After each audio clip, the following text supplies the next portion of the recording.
السلام علیکم ناظرین، میں ہوں اشرف جاوید ملک اور بات کر رہا ہوں آج میں بایو ڈائیورسٹی کی، ایکو سسٹم کی، کہ جو ایک متناسب ماحول ضروری ہوتا ہے پرندوں کے لیے اور پودوں کے لیے، اور ان کی باہمی جو ایک ماحول سے جڑت ہوتی ہے، وہی ان کی زندگی کا سرمایہ بھی ہوتی ہے اور ان کی زندگی کی ضمانت بھی فراہم کرتی ہے۔ ہمیں چاہیے کہ ہم اس طرح کے اقدامات کریں کہ وہ دن واپس آ جائیں جب پرندے آزادانہ ماحول میں، باغات میں موجود ہوتے تھے، فصلوں میں ہمیں تتلیاں نظر آتی تھیں، جگنو نظر آتے تھے۔ وہ موسم، وہ ماحول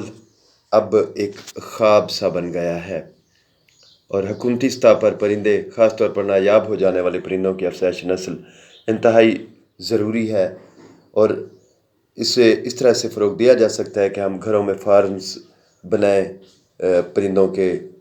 جیسے تیتر ہے، طوطے ہیں، اور ان کی ہم مقامی طور پر افزائش کریں، اور انہیں ہمارے جو ارد گرد درخت موجود ہیں وہاں ان کو چھوڑ دیں۔ اور اس میں اگر ہماری معاونت حکومتی سطح پر کی جاتی ہے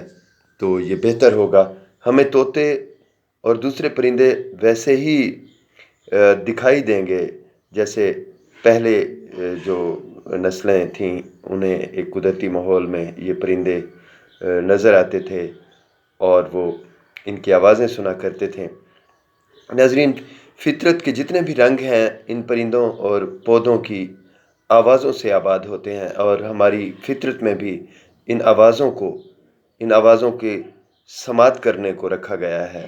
کہ ہم ان پرندوں کی آوازیں جب صبح سنتے ہیں تو بیدار ہوتے ہیں۔ ہمارے اندر ایک ایسا الارمنگ سسٹم موجود ہے جو ان پرندوں کی، خاص طور پہ صبح چڑیوں کی آوازوں کو سنتا ہے اور ہمیں جو ہے خوشی عطا کرتا ہے، اور ہم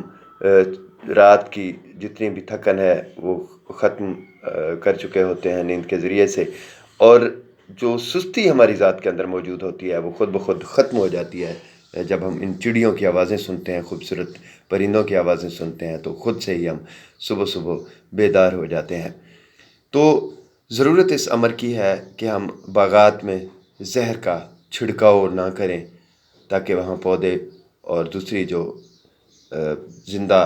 نامیات ہیں ان کا وجود باقی رہے۔ تتلیاں ہیں، جگنو ہیں،